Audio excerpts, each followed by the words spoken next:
እንደምን ዋላችሁ ይሁን እንደምን አደራችሁ አላውቅም፣ ብቻ እንደምን ሰነበታችሁ። እግዚአብሔርን እጅግ በጣም አድርጌ አመሰግናለሁ።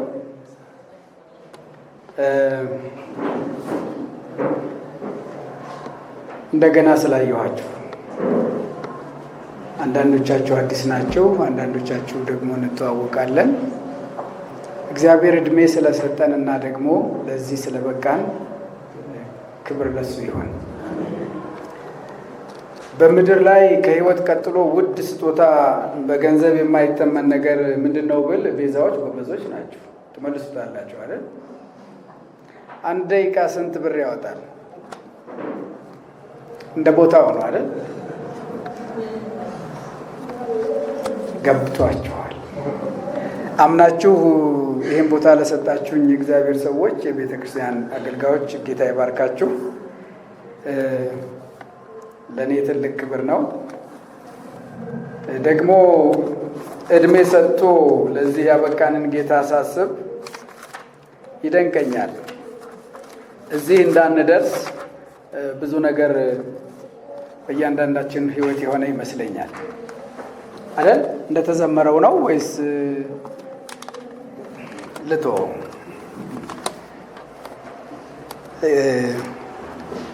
እንቆምና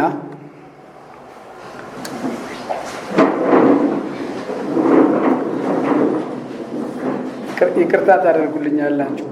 ጥያቄ አለ። የመጀመሪያ ክፍሉን ከመናገሬ በፊት በአዲስ ኪዳን ውስጥ ብዙ የማይነበቡ አንድ ወይም ሁለት ወይም ሶስት ምዕራፍ መጽሐፎች ብትነግሩኝ ደስ ይለኛል።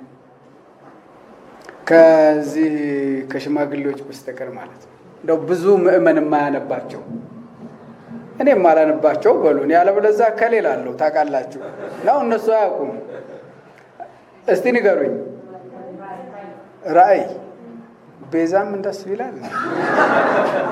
ሌላስ አንድ መጽሐፍ ይሁዳ በሙሉ እዚህ አገኝተውታል። ከራእይ ያው የሚደፈረውን ክፍል ነው የሚያስኩት። የመጀመሪያውና የመጨረሻው ምዕራፎች ቆንጆች ናቸው አይደል?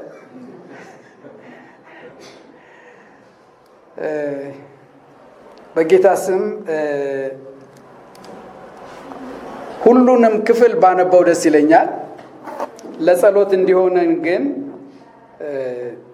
ጥቂት ቁጥሮች አነባለሁ። ምዕራፍ 1 ቁጥር 1 ቶሎ ይሆን ዘንድ የሚገባውን ነገር ለባሪያዎቹ ያሳይ ዘንድ እግዚአብሔር ለኢየሱስ ክርስቶስ የሰጠው በእርሱም የተገለጠው ይህ ነው።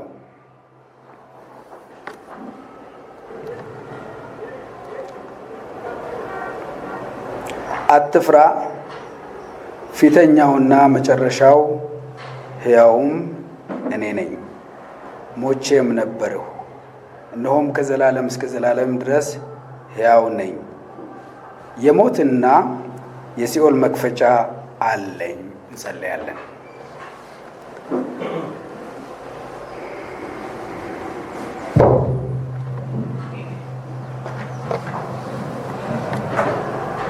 እግዚአብሔር አምላካችንና አባታችን ሆይ ስለዚህ ጊዜ ክብር ላንተ እንሰጣለን። የቃልህ ባለቤት አንተ ስለሆንክ ለእያንዳንዳችን ዛሬ የሕይወትን እንጀራ ቆርሰህ እንድትሰጠን በክርስቶስ ኢየሱስ ስም እንለምንሃለን። የባሪያህን ድካም አልፈህ እኔንም እንድትናገረኝ እለምንሃለሁ በኢየሱስ ክርስቶስ ስም አሜን።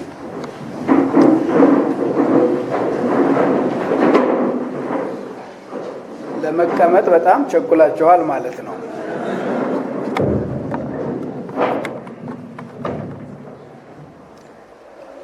እሺ እኔ ልቁምላችሁ፣ ግድ የለም።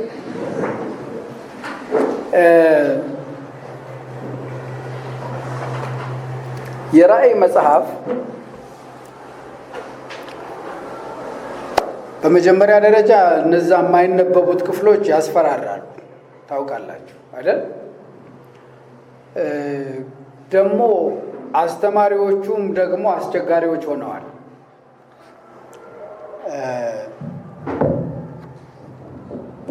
ትክክል ነው ይሄ ነገር ነው። እኔ ነኝ የምጮኸው። እሺ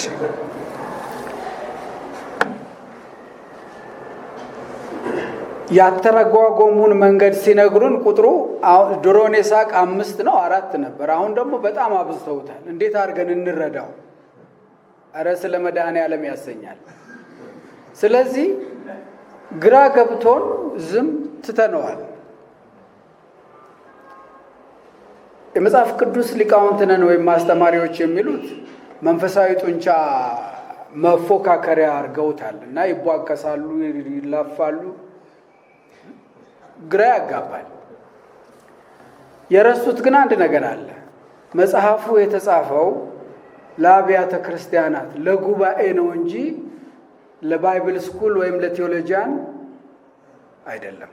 እኛም አብረን ረስተናል አይደል? ይሄን መጽሐፉ የተጻፈው ቶሎ ይፈጸም ዘንድ የሚሆነውን ለባሪያዎቹ ምን ሊያደርግ ነው? ሊያሳውቅ ነው አይደል የሚለው። እሱ ነው መልእክቱ። እኔን ወደዚህ ምዕራፍ መጽሐፍ ያመጣኝ መደበኛ ከማጠናው ፕሮግራም ጨርሻለሁ ራእይን ብዬ እንዳውም ማዋለድን ለአንዳንድ ነገር እንዲረዳ አይነበብም እንዴ? እየሞከርኩ ያለው በራሴ ህይወት ግን ወደዚህ እንድመጣ አደረገኝ እና ፍስሐ ትላንትና ሚስጥሩን ሰምቷል።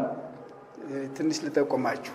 ወደዚህ መጥቶ ማገልገል በጣም በጣም እፈልግ ነበር። ምናልባት ከሄድኩ ጊዜ ጀምሮ በተለያዩ ምክንያቶች ወይም የምኖርበትን የሀገር ቋንቋ በደንብ ራሴን መግለጽ ስለማልችል ነው ብዬ ነው ለኔ የምነግረውና ግን ብቻ ዘረኞችም ነን ይቀዳል ይሄ ነገር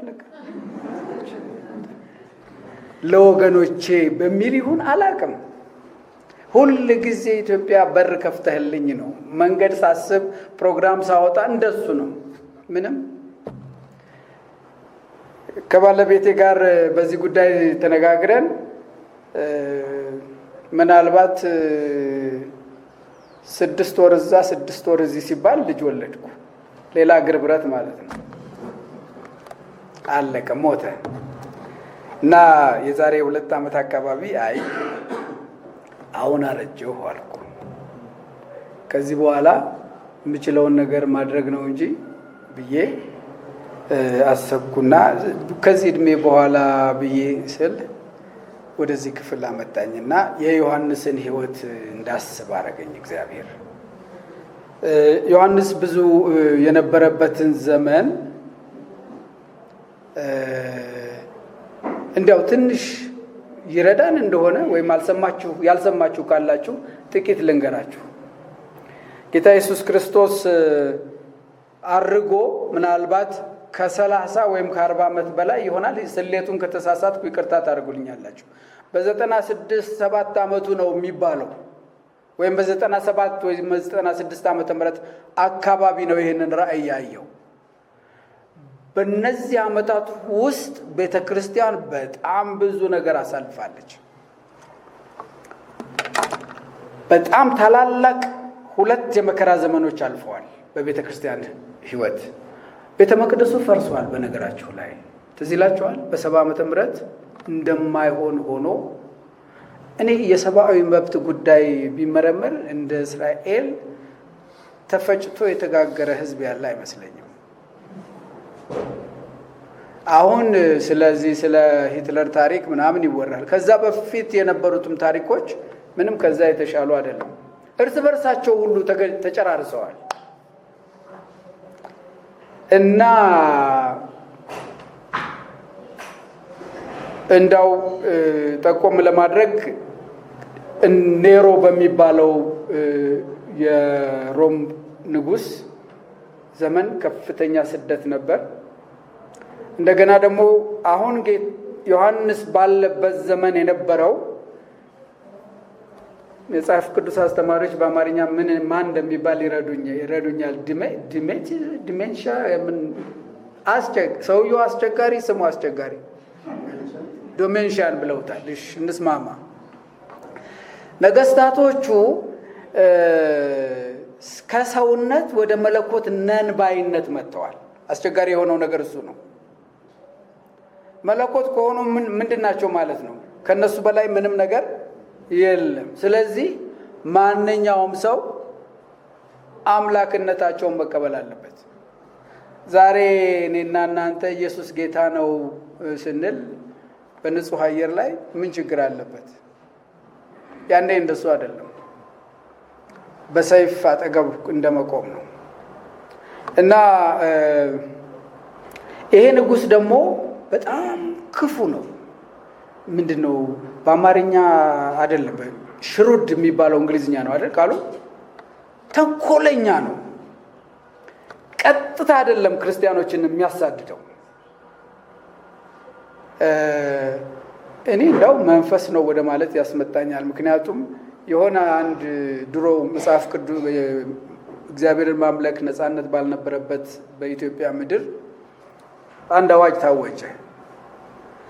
ቤት ለቤቱ መሰብሰብ ክልክል ነው። የባህልና የምናምን አብዮት የሚባል ነገር ነበር። በትክክል ትዝ አይለኝም ቃሉ፣ ይቅርታ ታደርጉልኛላችሁ፣ መጽሐፍ ቅዱስ ላይ ስላልተጻፈ ነው። በዚህ አብዮት ተቃዋሚ የነበረው የኢህአፓ ወገን ተሸንፎ እጅ ሰጥቷል። በቃ ምን የፈሳ ነጭ ሽንኩርት እንደሚባለው ማለት ነው። በቃ ምንም ዋጋ የለውም። ዞር ብለው ሲያዩ ወጣቱን የያዘው ማን ነው? ቤተ ክርስቲያን ይዘዋለች አደንዝዛ በዚህ ብለው አይ አሁን እንደዚህ እናደርጋለን አሉ። ዋና ዋናዎቹን እንደ ኢህአፓ መሪዎች በአደባባይ 1፣ 5፣ 6 ምናምን በየቦታው ይገባቸዋል ወይስ መናገር አለብኝ አይደል? ይሄ ትውልድ አያውቅም። ተገድለው ለምሳሌ ይጣላሉ። ጀሌዎቹ ደግሞ ይገረፉና እምቢ ካሉ በደንብ ተቆንጥጠው ወደ አብዮቱ ካምፕ ይገባሉ። ኦኬ፣ ለዚህ አንድ። ሁለተኛ ደግሞ ቤት ለቤት የሚባል ስብሰባ በፍጹም ምን መሆን አለበት? መከልከል አለበት። የራሳቸው ቤት ኖሯቸው የሚሰበስቡ ከተገኙ ጨው፣ በርበሬ፣ የኑሮ መሰረታዊ ጉዳዮች ከቀበሌ 5 ሳንቲም አይሰጥም። ምናልባት ከ300 እስከ 500% ዋጋው ገበያ ይሄዳል ማለት ነው። ከፍላችሁ ታመልካላችሁ ወይስ አታመልኩም ነው። ከዚህ የባሰው ግን የቤት ኪራይ ውስጥ የሚኖሩና የሚሰበስቡ ካሉ ቤቱ ለኪራይ ቤቶች አስተዳደር ይመለስና አምላካቸው መኖሪያ ሲሆናቸው እናያለን ተባለ። የቤተ ክርስቲያን ሽማግሌዎች ሰንጣቃ እንጨት ውስጥ ገቡ እና ቤት ለቤት ከሚያገለግሉ ጥቂቶች አንዱ ነው የነበርኩና ተጠርቼ በቃ ለተወሰነ ጊዜ መቆም አለበት ተባልኩ። ይሄም ሰውዬ እንደዚህ ነበር የሚያደርገው። እኔም ማመልክበት ወይም የምሰበሰብበት ቤተሰብ ሄድኩና ኪራይ ቤቶች በኪራይ ስለሚኖሩ ያው ይቆማል ብዬ አይ ሽማግሌዎች እንዲህ ብለዋል አልኩ። የቤቱ ባለቤት እኛ እስክንሞት ነው ልናመልከው የመጣ ነው፣ አንተ ከፈለክ ከፈራህ አሉኝ። ድስት የለኝ ምን የለኝ፣ እኔ እናንተ ታልፈራችሁ? የሽማግሌዎችን አዋጅ ጥሰን ሰራ እግዚአብሔር። አይገርምም? እግዚአብሔር አልፈቀደም ያ እንዲሆን። የቀይ ኮከብ ጥሪ የሚባል ሌላ አስቸኳይ ፈነዳ። ታሪኩን እዚሁ ልተውላችሁ። ምንድነው ይሄን ያመጣሁበት ምክንያት? የዚህ አሁንም ስሙ ዲሜንሽን ነው ምናምን የሚባል ሰውዬ ስራው ልክ እንደዚህ ነበር። አንደኛ እስራኤላውያኖች ወይም ይቅርታ ክርስቲያኖች አንድ አምላክ ነው የሚያመልኩት። በዛ ጊዜ የነበረው ማህበረሰብ ግን ብዙ አምላክ ያመልካል። መንግስትም ይፈቅዳል። እንዴት ነው የሚፈቅደው? ንጉሱን በመጀመሪያ ደረጃ ጌታ ነህ ብሎ 10 አምላክ ማምለክ ይቻላል። አንድ አምላክ ብቻ ነው እውነተኛው ካላችሁ እናንተ ኑፋቄ ናችሁ። ስለዚህ ወየውላችሁ ማህበረሰቡ ራሱ መገቢያት ችግር ነው። እድር፣ ዕቁብ፣ ኑሮ ክርስቲያን መሆን ችግር ነው። ከዚህ የተነሳ በቤተ ክርስቲያን ደግሞ ሌላ ችግር ተፈጥሯል። ሐዋርያቶች በሙሉ ከአንዱ በስተቀር ሄደዋል። የሚጠብቁት ጌታ አልመጣም። ስለዚህ አምስቱን አብያተ ክርስቲያናት እዛ ምዕራፍ 2 ውስጥ ገብታችሁ ስታዩ ትንሽ እግራችንን ዓለም ካላስገባን የሚዘለቅ ነገር አይደለም ብለዋል። አይገርምም?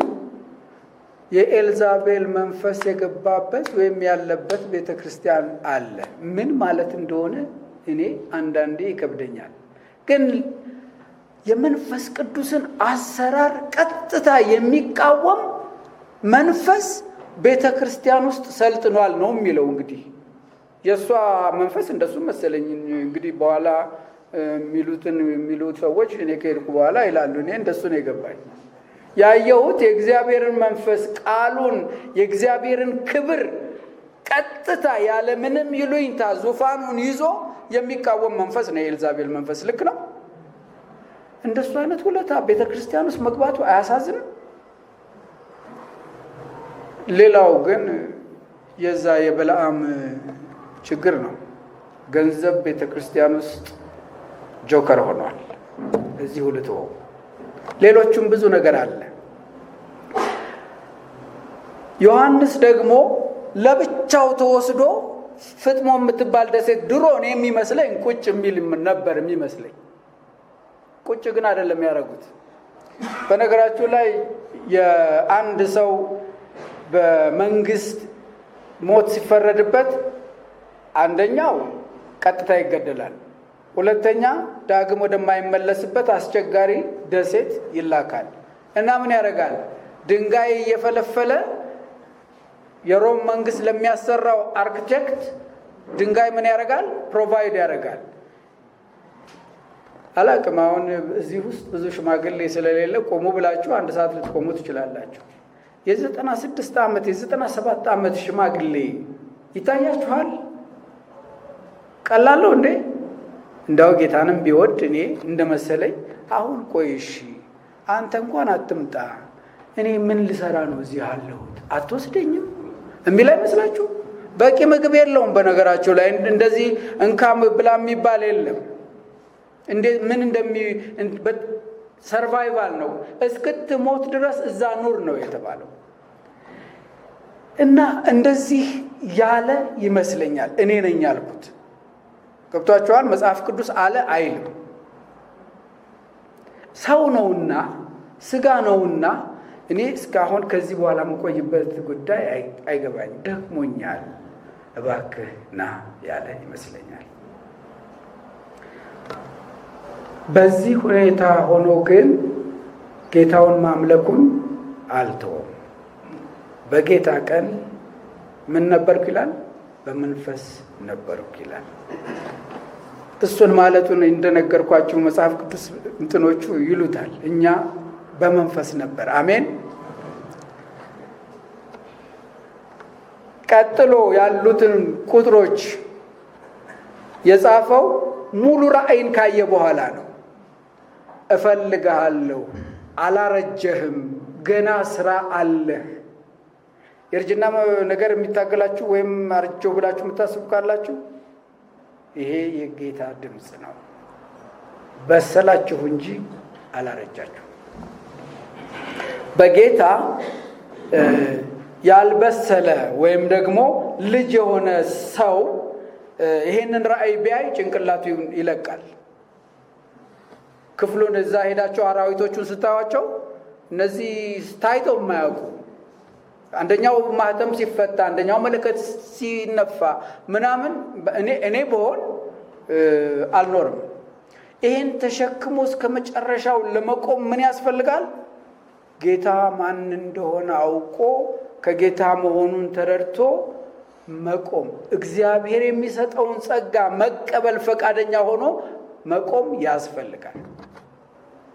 ይሄንን ካየ በኋላ ከሱ ዲፕሬሽን፣ ከሱ ትካዜ፣ ከሱ ተስፋ መቁረጥ ነፃ ከወጣ በኋላ የሚቀጥሉትን ቁጥሮች ለጌታ ክብር ለወንድሞቹ ይናገራል። እኔ ማን ነኝ? ምስክር። ራሱን ሲያስተዋውቅ ምስክር ነኝ ነው የሚለው። ለምኑ? ለቃሉና ለጌታ ለኢየሱስ ክርስቶስ። ለየትኛው ቃሉ? ለታማኝነቱ። እኔ ብቻ የምተርክላችሁ እንዳይመስላችሁ ክፍሉን እናነበው። አልደከማችሁም? ገና እስከ ምዕራፍ 4-5 ድረስ ቀላሉን ብያችኋለሁ አይደል? ከኔ ጋር አውጡና በትክክል እንደማነብና እንደማላነብ ተመልከቱ። ዘመኑ በመረጃ ያምናል ብዬ ነው።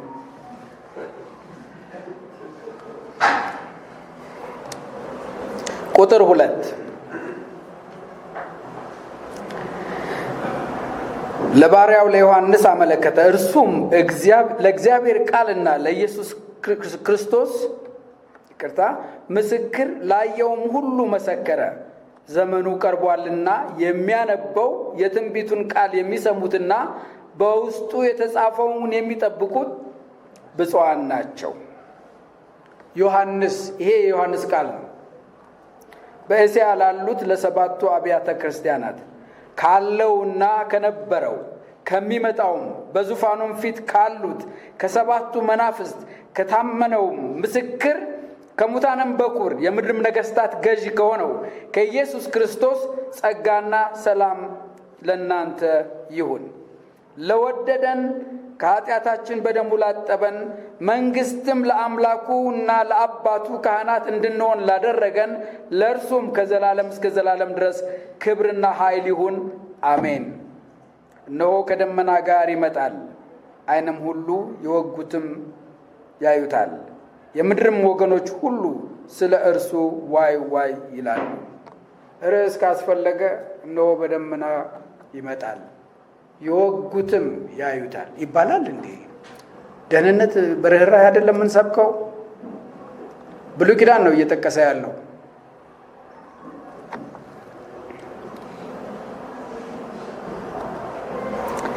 ያለውና የነበረው የሚመጣውም ሁሉንም የሚገዛ ጌታ አምላክ አልፋና ኦሜጋ እኔ ነኝ ይላል። እኔ ወንድማችሁ የሆነው ከእናንተም ጋር አብሬ መከራውንና መንግስቱን የኢየሱስ ክርስቶስንም ትዕግስት የምካፈል ዮሐንስ ስለ እግዚአብሔር ቃልና ስለ ኢየሱስ ምስክር በፍጥሞ በምትባል ደሴት ነበርሁ። በጌታ ቀን በመንፈስ ነበርሁ። ይበቃናል። ይሄንን እንደምታነቡት እርግጠኛ ስለመሆን ለእናንተ ነው የምሰጠው። አንዱ ይሄን ክፍል የማናነብበት ምክንያት ብሉይ ኪዳንን ስለማናውቀው ነው። ፋስት ፉድ አይደል የለመድነው፣ አስተማሪዎች ያስተማሩናል፣ እነሱም ደግሞ ያውቋታል። ወደዛ ነው እንጂ ስር ሰደድ እዚህ እንኳን ይሰጥ ይሆናል፣ ግን ብዙ ቦታ እንደሱ አይደለም። እዚህ ጋር ጌታ ኢየሱስ ክርስቶስ ራሱ ሲገለጥለት በብሉይ ኪዳን ኮንቴክስት ነው፣ ይዘት ነው። የት ነው የምታዩት? ምንድን ነው የሚያየው ያላችሁ እንደሆነ 7 መቅረዞች እዚህ ጋር ነበር በድሮ መቅረዝ የሚቀመጠው። አሁን ግን 7ቱ መቅረዞች ዙሪያ ሆነው እሱ ምን ሆኖ መካከል ሆኖ፣ ይሄ የብሉይ ኪዳን እንትን ነው፣ አውድ ነው አይደል? ከዋክብቶቹ እዛ የኑሩ ብሉይ ኪዳን ላይ እኔ አይመስለኝም፣ ግን ሲያየው ጌታን ያገኘው በመቅረዞቹ ዙሪያ ነው። መቅረዞቹ ምንድን ናቸው? ቤተ ክርስቲያን አይደል? ራሱ ይናገራል። ጌታን ሲገልጸው ተመልከቱ። አዳኝነቱን፣ አምላክነቱን፣ ጌትነቱን፣ ንጉስነቱን ዲሜንሻ ነው ቢኖርም ከሱ በላይ ነው። እግዚአብሔር ከሱ በላይ ነኝ ነው አይደል የሚለው። መጀመሪያውና መጨረሻው እኔ ነኝ። አሁንም እንድታውልኝ ፈልገው ምን አይነት መንፈሳዊ መነቃቃት በዮሐንስ ሕይወት ውስጥ እንደመጣ ነው። ይሄንን ሲናገር ዝማሬ አይደለም ለወደደን የሚለው። ሌላው የእግዚአብሔር ፕሮግራም እንደማይቀየር እንዳለ ከድሮ የነበረውን ነገር እየቀጠለ እንደሚቀጥል ታያላችሁ። ዘጸአት ምዕራፍ 19 ላይ እስራኤል የተጠራችው ለምንድን ነው ይላል? ለክህነት አይደል? ጴጥሮስ ይመስለኛል ካህኖች ናቸው የሚለው። ልክ ነኝ? አሁንም ምንድን ነው ምን አደረገን ነው የሚለው? የመንግስቱ ካህናት አደረገን። ብዙ ክርስቲያኖች በራእይ 20:21 እና መጨረሻ ላይ ያለው ድንኳኑን በእነሱ መካከል ያደርጋል የሚለውን ነገር ተስፋ እናደርጋለን፣ እየጠበቅን ነው። ልክ ነው፣ አድርጓል እኮ ወገኖች። እኛ ጋር እኮ ድንኳኑን ኦልሬዲ ደምኩኗል። እንዴ ምን አይነት ድንኳን ነው የምትፈልጉት? አትታለሉ። ኦልሬዲ እሱ እኮ በመካከላችን አደራደር እንደሚለው እግዚአብሔር ሰው በሰራው እጅ አይኖርም ብሎ አይደል እንዴ? እሱ በራሱ በሰራው በእኔና በእናንተ ውስጥ የሚኖረው። እኛ እዛ እያየን የነገውን ነው። እሱ እንዴት እንደሚሆን እንደነገርኳችሁ ነው። ለሊቃውንቱ እንተዋለን። ጌታ ኢየሱስ ክርስቶስ ግን ኦልሬዲ ደምኩኗል ድንኳኑን። መኖሪያዎች እንደሆንን እኮ አንዳንዴ እንዘነጋዋለን አይደል? ወንድሜ የመንፈስ ቅዱስ ማደሪያ እንደሆነ ደሙ እንደፈሰሰለት አንዳንድ ጊዜ ገፋ ሳረገው እሱ አይታየኝም፣ ስጋንም ገፋ ይመስለኛል።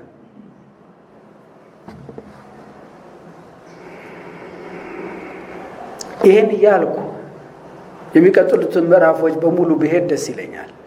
ግን አንድ ቤተክርስቲያን ጎንተል ለማድረግ ስለምፈልግ፣ አንድ ነገር እንድትይዙልኝ ስለምፈልግ በእኔ መረዳት የራእይን ዋነኛ መልእክት ምለውን አንድ ነገር ተናግሬ ወደዛች ቤተክርስቲያን እሄዳለሁ።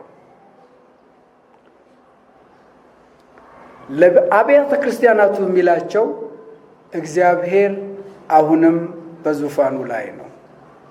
አሁን የተዘበራረቀ ተስፋ የሚያስቆርጥ በግል ቢሆን በህይወታችን ብዙ የሚተራመስ ነገር ቢኖር ከእግዚአብሔር እጅ የወጣ ቢመስለንም እግዚአብሔር ምንድነው? በዙፋኑ ላይ ነው።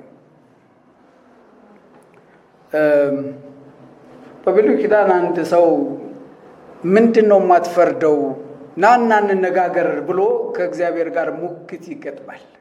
እንደኔና እንደናንተ በሰላም ስላልሆነ እንቅልፍ ስለሌለው አንተም ስጋ ለብሰህ በመካከላችን ዳኛ ተገኝቶ ግርማ ሞገስህና ማስፈራትህ ሳይኖር በተነጋገርን እርግጠኛ ንጹህ ነኝ ብሎ ይሟገታል። እና ይሄ ስራኔ ትክክል አልመሰለኝም ይለዋል። እሱ ብሎ ሲጨርስ ባለቤቱ ይመጣና እስቲ ንገረኝ፣ እኔ እናንተ ተነጋግረን ተወያይተን ነው ህይወት የሚቀጥለው? አቅም አለህ? እስቲ መልስልኝ ልጠይቅህ ብሎ ይሟገተዋል። ሰውየውን ያወቃችሁት ይመስለኛል። ኢዮብ ነው። ኧረ እንደው ምን ሲያቀብጠኝ ነው ያለው መጨረሻ። ምክንያቱም የእግዚአብሔር ሞኝነቱ ከሱ ከጥበቡ በልጦበታል።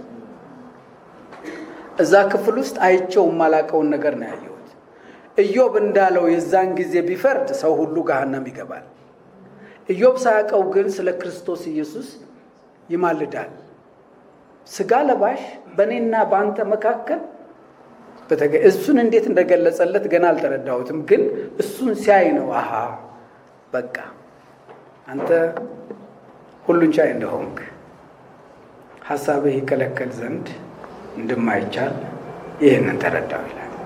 ጥቅሱን እናውቀዋለን። በጣም የሚጣፍጥ ጥቅስ ስለሆነ እና በእኔ ህይወት በእርግጥ የእግዚአብሔር እቅድ እንደማይከለከል ጌታ ሆኖ በእኔ ህይወት እንደሚገዛ ማሰብ ትልቅ አስተዋይነት ነው። እዚህም ራእይ ላይ የሚለው ምንድን ነው? አሁን እየሆነ ያለው በእኔ እቅድ መሰረት ነው። ይሄ ሰውየውም የተቀመጠው በእኔ እቅድ ነው። አሁን እንዲሆኑ የምታዩትም አንድ ቀን ምን ይሆናል ብሎ ይነግረዋል። ጌታ ዛሬም ሉዓላዊ ጌታ ነው። ለቅዱሳኑ ግን ምን ያስፈልጋል ይላል? መታገስ። ይችን ቁጥር እንበላትና እናያትና እንሂድ። ምዕራፍ 14 ላይ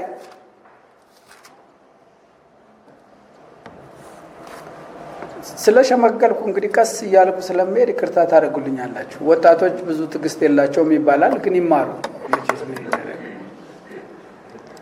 ምዕራፍ 14 ቁጥር 16 ላይ ይመስለኛል ካልተሳሳትኩ 12 ላይ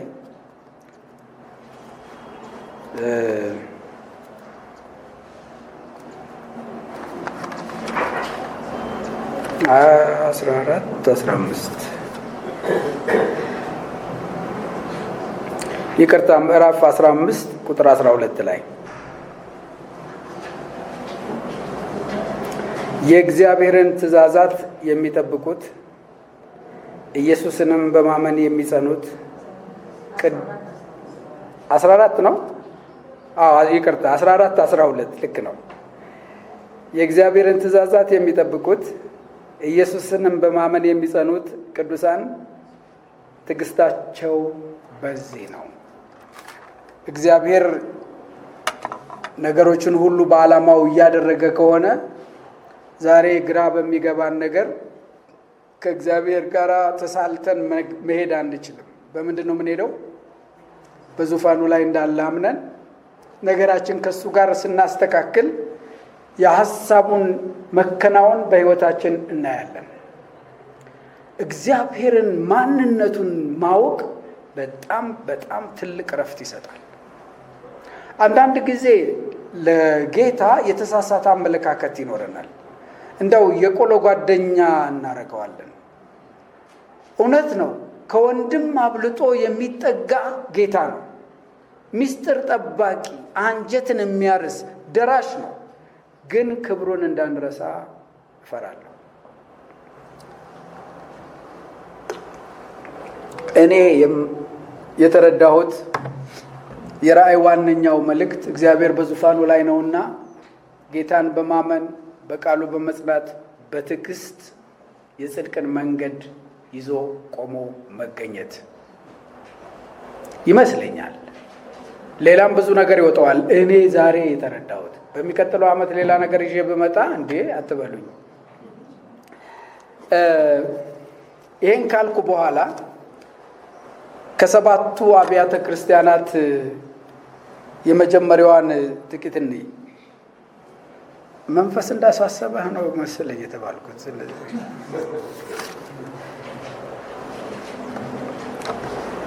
ኤፌሶንን ከኔ ጋር በጣም በጣም በወፍ በረር እንይ። እንደነገርኳችሁ አንድ ነገር እንድትይዙልኝ ነው የምፈልገው።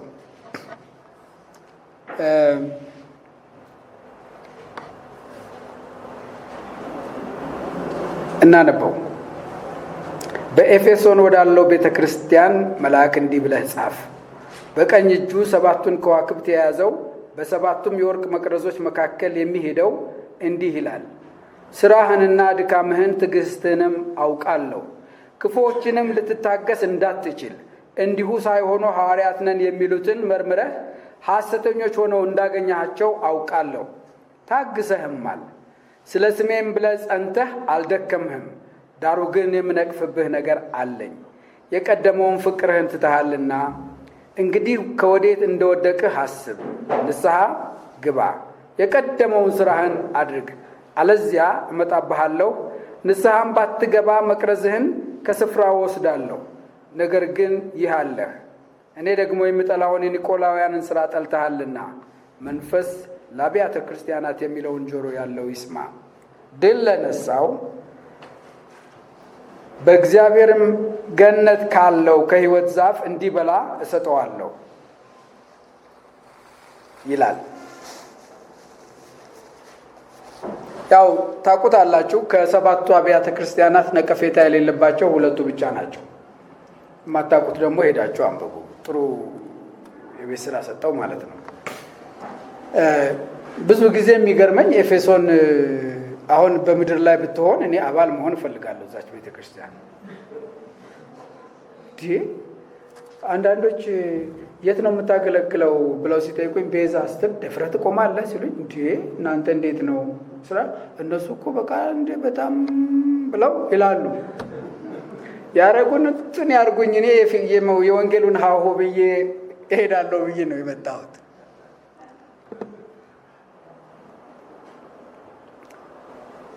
እዚህ ክፍል ውስጥ ሁሉንም አይደለም ጥቂት ነገር ነው ብያቸዋለሁ አይደል? አውቃለሁ የሚለው ቃል ደስ ይለኛል። ያውቃል። ስንገፋ ያውቃል እንዴ? ስናገለግል ስንለፋለት ለካ ጌታ ያውቃል። የት ናችሁ ያላችሁ? በግላችን እንድናስብ ፈልጋለሁ። እኔ ሎካል ይሄ እንደውም ይሄኛው ልምምድ ብዙ አልበል እንጂ ፐርሰናል ሪሌሽንሺፕን ወይም ደግሞ የግል ህብረታችንን ያላላብን ይመስለኛል። በግላችን ጌታ እኔን ያውቀኛል፣ ያውቋችኋል። አንዳንድ ሰዎች ሳገኝ ጥቂት ዓመት ነው 9 ዓመት ይመስለኛል ከመጣውና ሳላቃቸው ስቅቅላለሁ። ሳያቆኝ ደግሞ እጠብቃለሁ። የኔው ድካምም ስላለ ማለት ነው። ጌታ ባያውቀኝ ብዬ አስባለሁ። ደክማችሁ ሰርታችሁ ምንም ብዙ ለፍታችሁ ባያውቃችሁ ባያውቅላችሁ አያሳዝንም? ጌታ ግን ምን ይላል? የደከምከውን ነገር አውቃለሁ። ይቺ ቤተክርስቲያን በነገራችሁ ላይ በጣም ጎበዝ ነች። የመጣውን የስህተት ትምህርት አይነት ሁሉ አናቱን ሐዋርያት ነን ብለው የመጡ ሰዎች ነበሩ። ያስፈራል። ግን ዝም ብሎ አይደለም፣ መርምረው ምን እንደሆኑ አወቃቸው። ሐሰተኞች ናቸው፣ አልፈልግም አለ።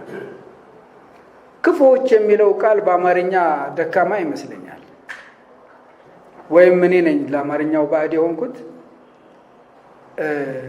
የጠላትን ሐሳብ ይዘው የመጡ ነበሩ። ክፉ የሱ ስም አይደል? ግን እጃቸውን አልሰጡም። መጽሐፉ ላይ ቁጭ አድርገው በቃሉ መዝነው ኖ አይደላችሁም አገለሏቸው። እሱ ራሱ ሲናገር እኔ የምጠላውን ይሄ ስላለ ይላል።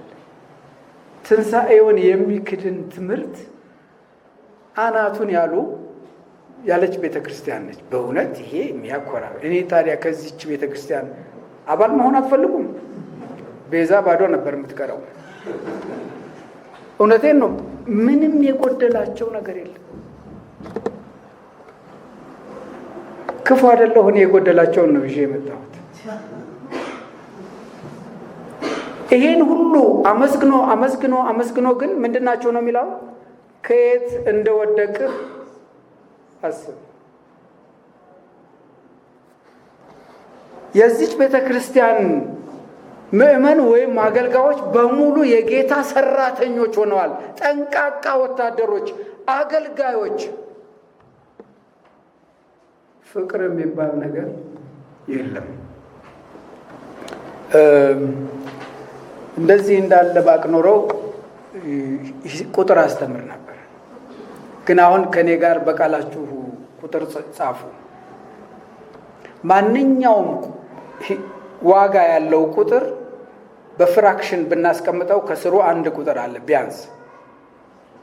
ማንኛውም ሙሉ ቁጥር ይታያችኋል? እያያችሁ ነው?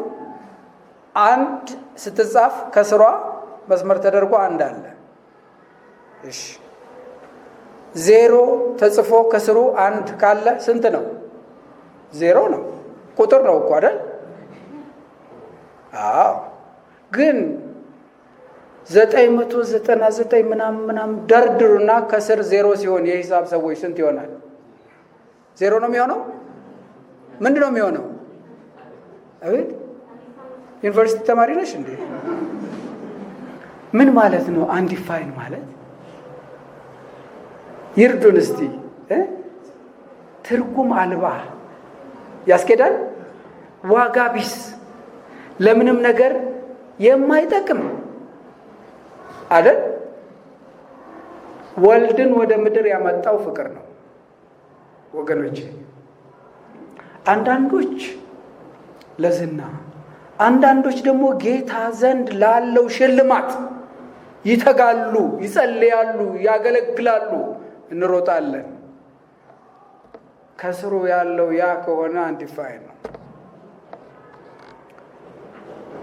ኤፌሶን እኮ በጣም ብዙ የተደከመባት፣ በእውነት ጳውሎስ ብዙ የሰራባት፣ ብዙ አገልጋዮች ብዙ የሰሩባት ቤት ነች። የእግዚአብሔርን ቃል የቱንም ያህል ልታውቁ ትችላላችሁ፣ ወይም በእግዚአብሔር ቤት የቱንም ያህል ልናገለግል እንችላለን። ፍቅር ግን ከሌለ እግዚአብሔር በሂሳብ አይሳሳትም። 0 ነው ካለ 0 ነው። 0ማ ቁጥር ነው። አንዲፋይን ነው ካለ አንዲፋይን ነው። እዛ ውስጥ አልገባም። ጳውሎስ ይሄንን ለማስረዳት በጣም ብዙ ነገር ጠቅሷል። እንዴት እንደምንረዳለት አላውቅም። ራሴን ለእሳት እንኳን ብሰጥ ምንድን ነው ሂሳቡ የሚለው? እሱ ከንቱ ነው የሚለው አይደል? እዛ ላይ ከንቱ ነው። እንደውም ጥሩ ነገር ከንቱ ነው። ወገኖች የራሳችንን እንመርምር። እኛንና ጌታን ያያይዘን ፍቅር ካልሆነ ኪሳራ ውስጥ ነን ያለነው። እነዚህ ያሉ ነገሮች ሁሉ ሊኖሩን ይችላሉ።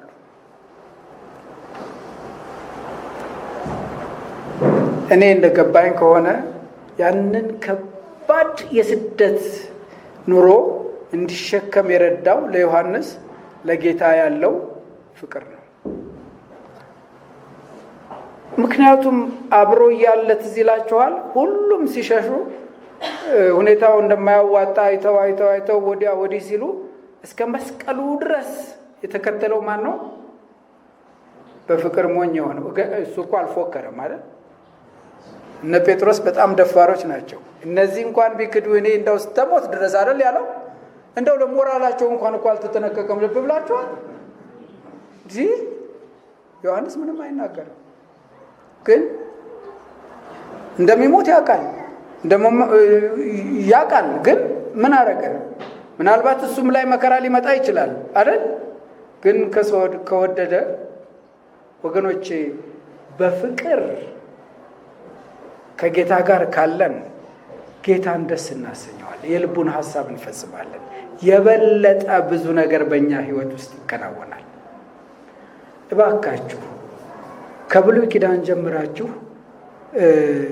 እኛ በተለምዶ ፍቅር ስለምንለው አይደለም፣ መጽሐፍ ቅዱስ ፍቅር ስለሚለው ሐሳብ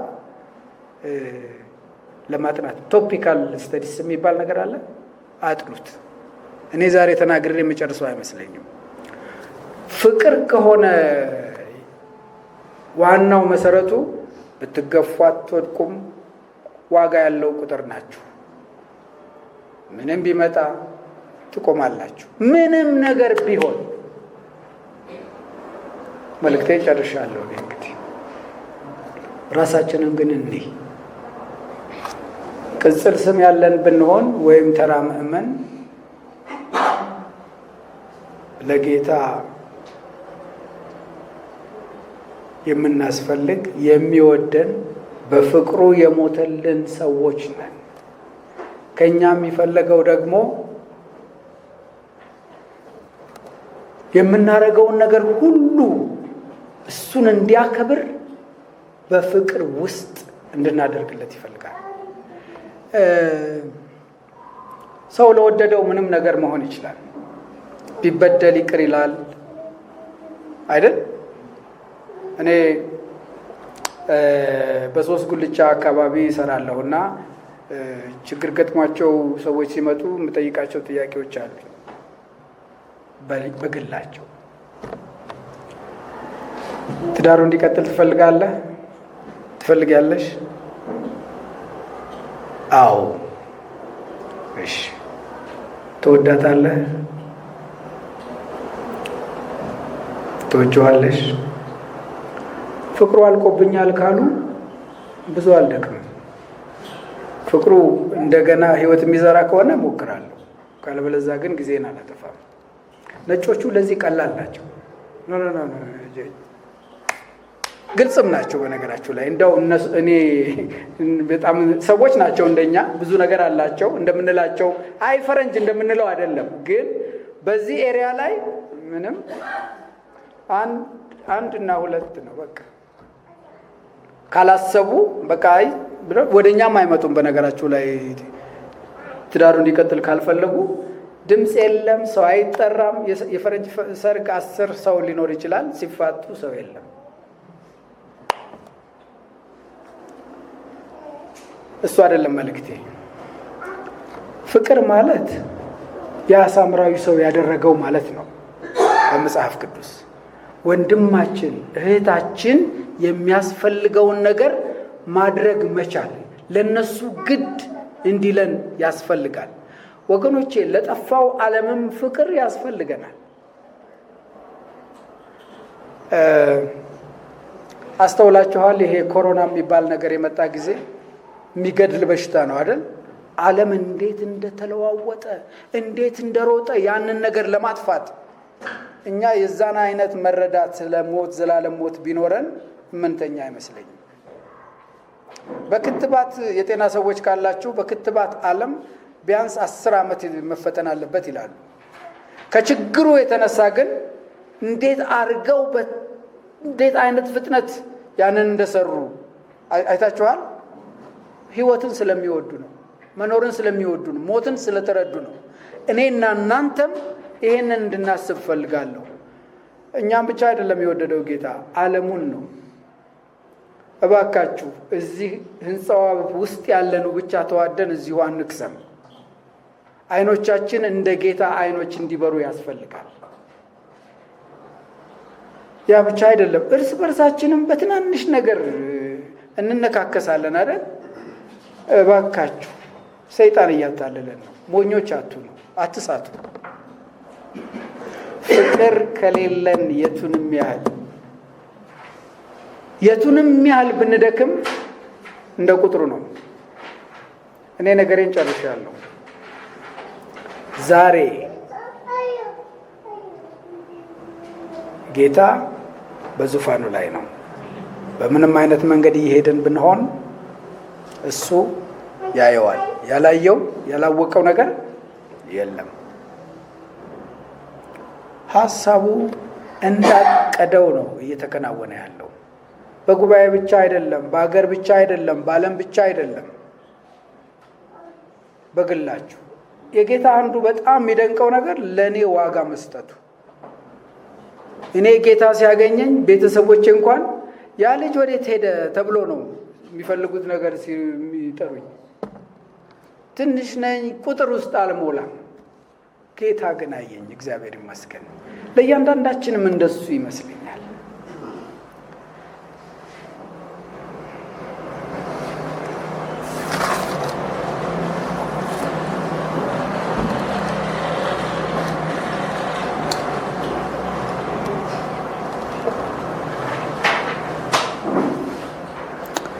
ባየሁትም ጊዜ እንደሞተ ሰው ሆኜ ከእግሩ በታች ወደቅሁ። ቀኝ እጁንም ጫነብኝ፣ እንዲህም አለኝ፣ አትፍራ፣ ፊተኛውና መጨረሻው ሕያውም እኔ ነኝ። ሞቼም ነበርሁ፣ እነሆም ከዘላለም እስከ ዘላለም ድረስ ሕያው ነኝ። የሞትና የሲኦል መክፈቻ አለኝ ይላል ጌታ።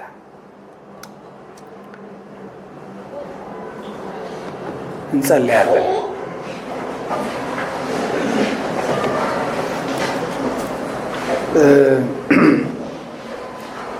ምናልባት በተለያዩ ህይወቶች ከማለፍ ወይም ደግሞ እንደኔ ብዙ እድሜ ከመቁጠር አንጻር ከዚህ በኋላ ለጌታ አገልግሎት ብዙ ምጠቅም አይደለሁም ብላችሁ የምታስቡ ከሆናችሁ አትጠራጠሩ። እንደናንተ የሚያስፈልገው የለም።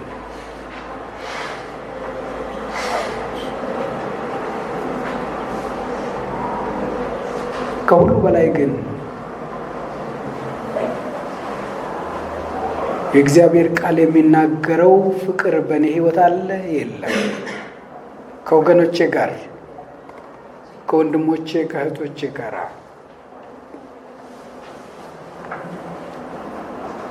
ለሚጠፉት ፍቅር አለኝ የለኝም? ይህን እንድንጠይቅና መልስ እንድንመልስ አሳስባችኋለሁ። እንጸልያለን። የወደድከን ለመንግስትህም ካህናት ያደረግከን ፍቅርህ የማይለወጥ ዘላለማዊና ጻድቅ የሆንክ ጌታ ኢየሱስ ክርስቶስ ሆይ እናመሰግንሃለን። እያንዳንዳችን ማን እንደሆን፣ የት እንዳለን፣ በምን አይነት ህይወት ውስጥ እንደሆነን ስለምታውቅ፣ አይኖችህ ስለሚያዩ፣ ጨለማ ስለማይከለክልህ ክብርን ላንተ እንሰጣለን። ጌታ ሆይ ደግሞ በመካከላችን ድንኳንህን ስለደኮንክ፣ ከእኛ ጋር ልትኖር ስለወደድክ ጌታ ሆይ ደስ ብሎ እንድትኖር የምናደርግበትን መንገድ ጸጋና ጉልበት እንድትሰጠን እጸልያለሁ። ጌታ እግዚአብሔር ሆይ በዚህ ዘመን ስምህ በእኛ ላይ ተጠርቷልና